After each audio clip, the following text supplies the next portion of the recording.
El perdón y Jesús. Parte 3. El apostolado. Introducción. Una vez tomamos la decisión de seguir a Jesús y de aprender sus lecciones de perdón, se nos envía al mundo para que nos ocupemos del negocio de perdón de nuestro Padre.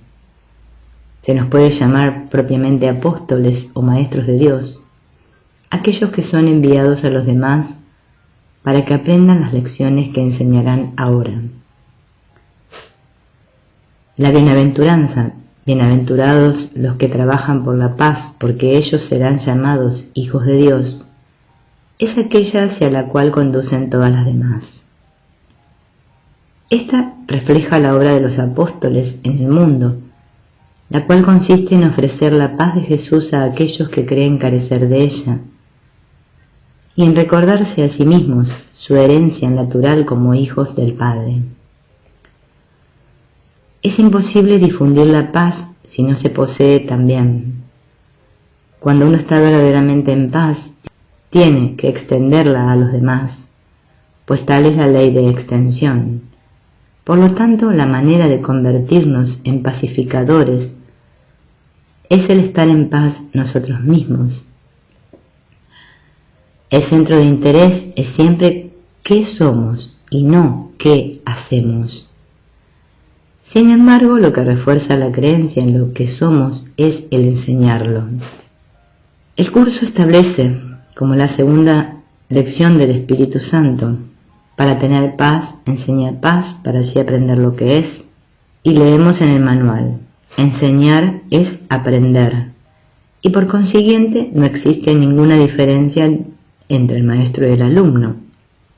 Enseñar es demostrar. De tu demostración otros aprenden al igual que tú. No puedes darle nada a otro ya que únicamente te das a ti mismo, y esto se aprende enseñando. Juntos recorremos el camino de la salvación. Aprendemos el perdón a medida que lo enseñamos, y al haber sido perdonados, continuamos perdonando. La oración que popularmente se le atribuye a San Francisco puede muy bien llamarse la oración de los apóstoles. Señor, haced de mí un instrumento de vuestra paz, que allí donde haya odio, ponga yo amor, que allí donde haya ofensa, ponga yo perdón, que allí donde haya discordia, ponga yo armonía, que allí donde haya error, ponga yo verdad, que allí donde haya duda, ponga yo la fe, que allí donde haya desesperación, ponga yo esperanza, que allí donde haya tinieblas, ponga yo la luz, que allí donde haya tristeza, ponga yo alegría. Oh, Divino Maestro, que no me empeñe tanto en ser consolado como en consolar, en ser comprendido como en comprender, en ser amado como en amar, pues dando se recibe, olvidando se encuentra, perdonando se es perdonado, y muriendo se resucita la vida eterna. Como apóstoles de Jesús, les enseñamos a todos los demás el perdón que Él nos ha enseñado.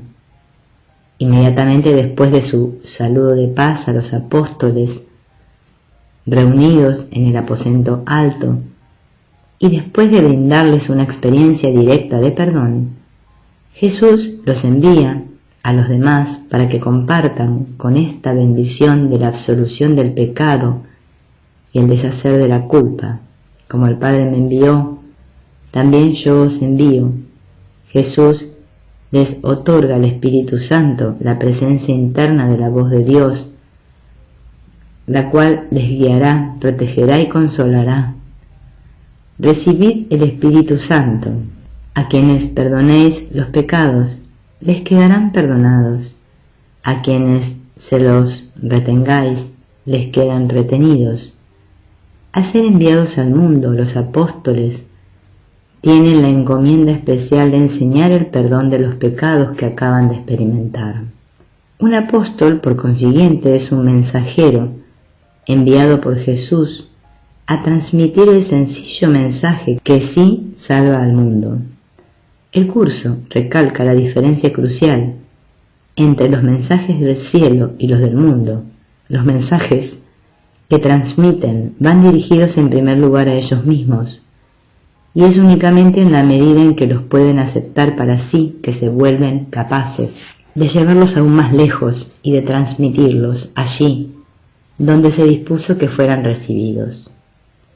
El mismo mensaje que les traemos y demostramos a los demás es lo que necesitamos escuchar y aprender. En la medida que les traemos a Jesús a los otros, reforzamos su presencia en nosotros mismos y de ese modo aprendemos la verdad de que su promesa está siempre con nosotros hasta el fin del tiempo. En un sentido, los anteriores capítulos sobre el perdón, la fe y la decisión contienen muchas enseñanzas importantes sobre lo que significa ser un discípulo de Jesús y por lo tanto lo que significa ser un apóstol. Así pues, esta parte se limita a aquellas enseñanzas de Jesús que se relacionan más específicamente con la etapa del apostolado. Una vez hemos decidido seguir la senda de Jesús y vivir nuestras vidas de acuerdo con esta. Comenzamos considerando algunas trampas que pueden surgir en el camino. Capítulo 12. Las trampas del ego. El rechazo y la persecución.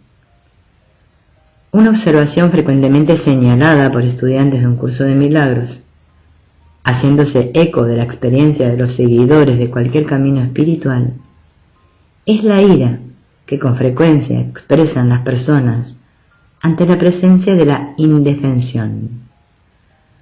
Ya hemos discutido este fenómeno en el caso de Jesús, cuyo puro ejemplo de perdón en pensamiento, palabra y obra hizo que brotaran con más fuerza aún las reacciones egoístas de aquellos que lo rodeaban. Sus apóstoles han experimentado esto desde entonces por razones similares. Esta reacción se ve no solo entre extraños, sino aún en nuestra propia gente. Así pues, vemos la no aceptación de Jesús en su propio pueblo de Nazaret, donde sus parientes estaban convencidos de que él estaba fuera de sí.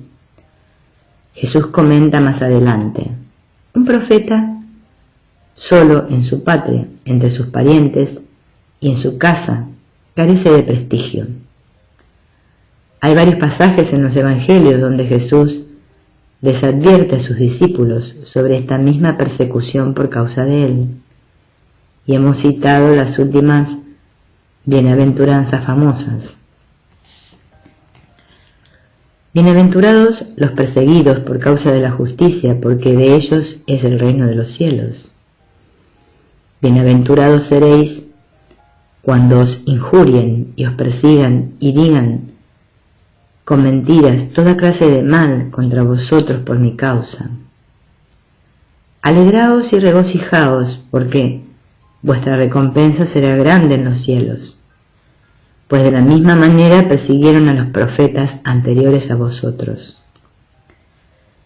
La advertencia continúa más adelante en el mismo evangelio: guardaos de los hombres, porque os entregarán a los tribunales y os azotarán en sus sinagogas, y por mi causa seréis llevados ante gobernadores y reyes para que deis testimonio ante ellos y ante los gentiles. Entregará a la muerte hermano a hermano y padre a hijo. Se levantarán hijos contra padres y los matarán, y seréis odiados de todos por causa de mi nombre. Si al dueño de la casa le han llamado Beelzebul, ¿cuánto más a sus domésticos? Más tarde Jesús les advierte: entonces os entregarán a la tortura y os matarán, y seréis odiados de todas las naciones por causa de mi nombre. Muchos se escandalizarán entonces y se traicionarán y odiarán mutuamente. Finalmente, en la última cena, les advierte a los discípulos: si el mundo os odia, sabed que a mí me ha odiado antes que a vosotros. Y os expulsarán de las sinagogas, e incluso llegará la hora en que todo el que os mate piense que da culto a Dios. Como hemos observado, los eruditos de las Escrituras han establecido que muchos de los 4 evangelios, tal como los conocemos, incluso el pasaje que hemos citado, eran realmente las palabras de la Iglesia temprana. En los años y décadas posteriores a la muerte de Jesús, sus seguidores, conocidos ahora como los cristianos, experimentaron gran persecución y sufrimiento a mano de aquellos que los veían como amenazas políticas y religiosas. Además de eso, experimentaron divisiones dentro de sus propias filas. Ellos espiritualizaron sus sufrimientos al verse como las víctimas inocentes de los injustificados ataques de los incrédulos, infieles y paganos, y al poner la justificación de su creencia, que ahora se extiende como al precio del discipulado en boca de Jesús, la mayor de todas las víctimas. Los sufrimientos de ellos, como vimos en el capítulo 9, los identificaron con los de él. De ese modo aseguraban su salvación y sellaban la condenación de sus perseguidores con las palabras del mismo Jesús. Hemos discutido las reacciones del ego que pueden esperarse cuando se enseñan las verdades que Jesús enseñó y vivió, y como él las interpreta de manera distinta. La percepción del ego de que la inocencia sufre a manos de la maldad se transforma en una oportunidad para el perdón y la curación. Cuando las personas o grupos de personas están en desacuerdo u objetan, Jesús nos pide que no tomemos la objeción o el aparente ataque de manera personal, sino que más bien ofrezcamos la otra mejilla e indefensivamente demos testimonio de la inherente verdad de su mensaje de perdón. Así pues, él exhorta a sus discípulos: proponed pues en vuestro corazón no preparar la defensa, porque yo os daré una elocuencia y una sabiduría a la que no podrán resistir ni contradecir todos vuestros adversarios. Esta elocuencia solo podrá ser la indefensión y el perdón que el mismo Jesús mostró al final de su vida. Es la dulce pero poderosa elocuencia que dice: vuestros aparentes pecados en contra mía no han tenido efecto, por lo que no pueden ser reales. Así pues, todos vuestros pecados han sido perdonados, y los míos juntos con los vuestros. Al conocer el amor de Jesús, sabemos que estamos perdonados, nuestra culpa ha desaparecido, así como nuestro miedo. De modo que Jesús aconseja: y no temáis a los que matan el cuerpo, pero no pueden matar el alma. Y nos consuela en nuestro temor: y seréis odiados de todos por causa de mi nombre, pero no perecerá ni un cabello de vuestra cabeza. Con vuestra perseverancia salvaréis vuestras almas. Estas palabras se han citado antes en defensa del martirio y para glorificar una suerte que parece una mímica de la suerte de Jesús, pero que a la luz de los principios del perdón del curso podemos entender que son palabras consoladoras que nos enseñan que no hay nada que temer, puesto que el Hijo de Dios no necesita defensas contra la verdad de su realidad. No somos cuerpos, así que no importa lo que le ocurra a nuestro yo físico, permanecemos eternamente a salvo en el amor de nuestro Padre. Esta es la naturaleza verdaderamente radical del mensaje de Jesús, la visión de un mundo inherentemente ilusorio, la cual constituye la única base para el genuino perdón. Finalmente citamos las instrucciones que les impartió Jesús a sus discípulos para cuando hayan rechazo según vayan de pueblo en pueblo, lo cual no es un suceso poco común. Y si no se os reciben y se escuchan vuestras palabras, salid de la casa o de la ciudad aquella sacudiendo el polvo de vuestros pies. Ciertamente Él no nos aconseja que nos lavemos las manos ante aquellos que no están de acuerdo, sino que nos pide que nos alejemos sin ninguna inversión en sentirnos heridos al identificarnos con la víctima y airadamente convertirnos en el victimario. Más bien, sacudamos el polvo del ego de nuestros pies y aferrémonos únicamente a la visión de perdón que Jesús nos ha regalado. Reconocemos que el camino del otro puede no ser el nuestro y que nuestra responsabilidad es únicamente permanecer fieles a la senda que Jesús nos ha indicado. En el curso, Jesús nos advierte contra el especialismo espiritual, de ver el curso como el único camino hacia Dios, una advertencia que podría aplicarse por igual a su evangelio de hace 2000 años. Más bien, dice él, un curso de milagros es sólo una forma particular del curso universal, del cual existen muchas otras formas, todas con el mismo desenlace. Siempre que nos sintamos tentados a juzgar el camino de otro o a tomar personalmente la crítica de otro, podemos escuchar a Jesús recordándonos dulcemente: no aceptes como tuyo el camino de otro, pero tampoco lo juzgues. A un mundo de miedo, sustentado por la justificada creencia en una percepción nosotros-ellos, Jesús envía a sus apóstoles a transmitir otro mensaje, el cual se aprende según se enseña. Recuerden la aseveración del curso, citada antes, que Jesús llama a los maestros, no a los mártires. El enseñar la paz y el perdón es su amoroso propósito de persecución, al corregir el propósito del ego de glorificar el sufrimiento y el martirio. Y Jesús: devolved al César. El que no se valore nada en este mundo no significa que se le niegue un valor a este mundo. Más bien significa que se ubique ese valor en el contexto de Dios y de nuestro viaje hacia su reino. El valor de las cosas de este mundo radica en la capacidad de éstas para ser el instrumento de Jesús para conducirnos al Padre. Independientes de esa meta no tienen significado alguno, y nosotros somos sencillamente tontos en perseguir estas relaciones especiales como fines por derecho propio. Sin embargo, esto no significa que sea malo o profano el envolverse con las cosas materiales. Es una tentación para aquellos que siguen un camino espiritual el ser enjuiciadores y críticos de aquellos cuyos valores parecen estar arraigados en este mundo. Aquellos que juzgan contemplan el exterior de la taza más bien que el interior. Solo podría ser su propio yo imperfecto el que mire críticamente a alguien y vea en ellos la proyección de su propia culpa y del juicio de sí mismo.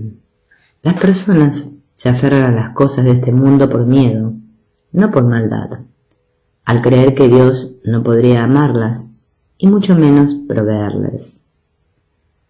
Por lo tanto, ponen su confianza en su propio poder, en el poder de este mundo, reflejando así su creencia en el principio de escasez. Como les dijo San Pablo a los romanos: y no os acomodéis al mundo presente, antes bien transformados, mediante la renovación de vuestra mente, de forma que podáis distinguir cuál es la voluntad de Dios, lo bueno, lo agradable, lo perfecto. Aunque debemos reflejar en nuestras acciones la amorosa mansedumbre de Jesús, no obstante debemos permanecer independientes de la influencia del mundo, permitiéndonos estar sujetos únicamente a la influencia del Espíritu Santo. Una tentación particularmente infortunada es la de envolverse en disputas relacionadas con el aspecto externo de la vida religiosa o de su práctica, olvidándonos de la unidad de nuestra vida en la persona hacia quien debemos apuntar los rituales. San Pablo fue enfático sobre este asunto, como le dice a Timoteo: Huye de las pasiones juveniles. Vete al alcance de la justicia, de la fe, de la caridad, de la paz, en unión de los que invocan al Señor en corazón puro. Evita las discusiones necias y estúpidas. Tú sabes bien que engendran altercados, y a un siervo del Señor no le conviene altercar, sino ser amable con todos, pronto a enseñar, sufrido, y que corrija con mansedumbre a los adversarios, por si Dios les otorga la conversión, que les haga conocer plenamente la verdad y volver al buen sentido. Al discutir una disputa similar sobre los aspectos externos de la vida religiosa, en esta ocasión relacionados con el consumo de alimento, San Pablo les dice a los corintios, en un pasaje evocador de su mensaje a los romanos, que citamos antes: no es ciertamente la comida lo que nos acercará a Dios, ni somos menos porque no comamos, ni somos más porque comamos. Además, si un infiel os invita y vosotros aceptáis, comed todo lo que os presente sin plantearos cuestiones de conciencia. Ya comáis, ya bebáis o hagáis cualquier otra cosa, hacedlo todo para gloria de Dios. El oponerse a un énfasis mal ubicado en las cosas externas es cometer el mismo error del que recalca las cosas externas, puesto que esto es centrarse en lo que divide más bien que en lo que nos une. El desenlace es simplemente el miedo enfrentándose al miedo. Si en verdad podemos ver a todas las personas como nuestros hermanos y hermanas, estamos ejerciendo nuestra función como apóstoles de Jesús y amando como Él amó. El valorar las cosas de este mundo se ve como un grito por el amor que la gente no cree merecer. No podemos ministrar esta necesidad oponiéndonos a las personas, sino únicamente al unirnos en su aparente necesidad y conducirlos suavemente a otra manera de relacionarse con el mundo.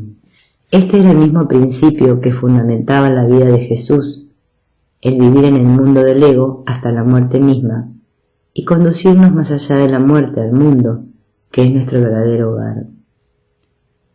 El curso desarrolla este principio cuidadosamente. Suponte que un hermano insiste en que hagas algo que tú crees que no quieres hacer. Su misma insistencia debería indicarte que él cree que su salvación depende de que tú hagas lo que te pide. Si insistes en que no puedes satisfacer su deseo y experimentas de inmediato una reacción de oposición, es que crees que tu salvación depende de no hacerlo. Estás por lo tanto cometiendo el mismo error que él y haciendo que su error sea real para ambos. Insistir significa invertir, y aquello en lo que inviertes está siempre relacionado con tu idea de lo que es la salvación. Cada vez que te enfadas con un hermano, por la razón que sea, crees que tienes que proteger al ego y que tienes que protegerlo atacando. Si es tu hermano el que ataca, estás de acuerdo con esta creencia. Si eres tú el que ataca, no haces sino reforzarla. Reconoce lo que no importa, y si tus hermanos te piden algo descabellado, hazlo precisamente porque no importa. Niégate, y tu oposición demuestra que sí te importa. Él está pidiendo la salvación al igual que tú. Ninguna petición es descabellada para el que reconoce lo que es valioso y no acepta nada más. La salvación es para la mente y se alcanza por medio de la paz. La mente es lo único que se puede salvar y solo se puede salvar a través de la paz. Cualquier otra respuesta que no sea amor surge como resultado de una confusión con respecto a qué es la salvación y a cómo se alcanza. Y el amor es la única respuesta. El dicho popular, a la tierra que fueres, haz como vieres, expresa la misma idea la cual San Pablo interpretó cuando se dirigió a los corintios. Efectivamente, siendo libre de todos, me he hecho esclavo de todos para ganar a los más que pueda. Me he hecho todo a todos para salvar a toda costa a algunos. A los colosenses les pronunció palabras que podrían beneficiar la causa de cualquier proselitista en ciernes. Y lo que es más, hacer la situación del que escucha más fácil y más tolerante. Portaos prudentemente con los de fuera, los que son cristianos, aprovechando bien el tiempo presente. Que vuestra conversación sea siempre amena, sazonada con sal, sabiendo responder a cada cual como conviene. Si hemos de ser mensajeros de Jesús, tenemos que poseer la habilidad de hablar el idioma de aquellos a quienes somos enviados. El curso recalca que si quieres ser oído por los que sufren, tienes que hablar su lengua. Si quieres ser un salvador, tienes que entender de qué es de lo que hay que escapar. Si, por ejemplo, nos envían a Rusia a transmitir el mensaje de Jesús, nuestra primera tarea sería aprender ruso. De igual manera, para enseñarles a los soberanos del mundo quién es el verdadero soberano, primero tenemos que unirnos con ellos dentro de su particular estructura. De lo contrario, nuestras palabras y nuestros mensajes serían descartados si es que no los atacan abiertamente. Nos unimos dentro de la forma de ellos de modo que podamos enseñar la lección del espíritu que está por encima de toda forma. Las formas separan y dividen, el espíritu une. No debemos lucir diferentes, pues entonces se nos percibe como una amenaza, y el miedo subyacente, que es el problema fundamental, se refuerza. Como aconseja el curso, no cambies de apariencia, aunque sí sonríes mucho más a menudo. Tu frente se mantiene serena, tus ojos están tranquilos. Caminas por esta senda tal como otros lo hacen, mas no pareces ser distinto de ellos, aunque ciertamente lo eres. Por lo tanto puedes ayudarlos al mismo tiempo que te ayudas a ti mismo y encauzar sus pasos por el camino que Dios ha despejado para ti y para ellos, a través de ti. La ilusión aún parece estar ceñida a ti, a fin de que puedas comunicarte con ellos. Sin embargo, ha retrocedido. Jesús nos legó muchas enseñanzas y ejemplos de este importante principio. En el Sermón de la Montaña les dice a las personas que hagan sus buenas obras en secreto, sin fanfarria. Cuidad de no practicar vuestra justicia delante de los hombres para ser vistos por ellos. Cuando hagas limosna, no lo vayas trompeteando por delante, así tu limosna quedará en secreto. En lo que el ayuno respecta, Jesús dice, cuando ayunes, perfuma tu cabeza y lava tu rostro, para que tu ayuno sea visto, no por los hombres, sino por tu Padre que está allí en lo secreto, y tu Padre te recompensará. Más adelante en su ministerio, Jesús da el ejemplo de no ayunar en lo absoluto, contrastando así a sus seguidores con los fariseos y con los discípulos de Juan el Bautista. Cuando Jesús y sus discípulos llegan a Capernaum y les piden que les pague al templo el impuesto de medio estater, aun cuando ellos estaban exentos de contribución por ser nativos, Jesús respondió, libres están los hijos. Sin embargo, para que no les sirvamos de escándalo, vete al mar, echa el anzuelo, y el primer pez que salga, cógelo. Ábrele la boca y encontrarás un estater. Tómalo y dáselo por mí y por ti. Al pedirle que curara, Jesús con frecuencia adoptaba las prácticas de curación de la época. Estas incluían, por ejemplo, las creencias en las propiedades curativas del esputo. Así pues, al curar al ciego, Jesús escupió en tierra, hizo barro con la saliva y untó con el barro los ojos del ciego. Él cura al ciego, poniendo su saliva directamente sobre los ojos del hombre. Y un hombre con un problema del habla es curado por Jesús al tocarle con su saliva la lengua. Jesús ciertamente no necesitaba hacer estas cosas para curar, pero con ello demostraba el principio de hacer cosas ultrajantes en el mundo, mas con la conciencia plena de que la fuente de curación no es del mundo. Obedecemos las leyes del mundo porque sabemos que en realidad obedecemos las leyes de Dios. Así pues Jesús se dirige a la gente y a sus discípulos. En la cátedra de Moisés se han sentado los escribas y fariseos. Haced pues y observad todo lo que os digan, pero no imitéis su conducta, porque dicen y no hacen. Debemos respetar los caminos de otros, pero no necesariamente tenemos que estar de acuerdo con ellos. Un curso de milagros nos exhorta: no aprovechas el curso si te empeñas en utilizar medios que les han resultado muy útiles a otros y descuidas lo que se estableció para ti.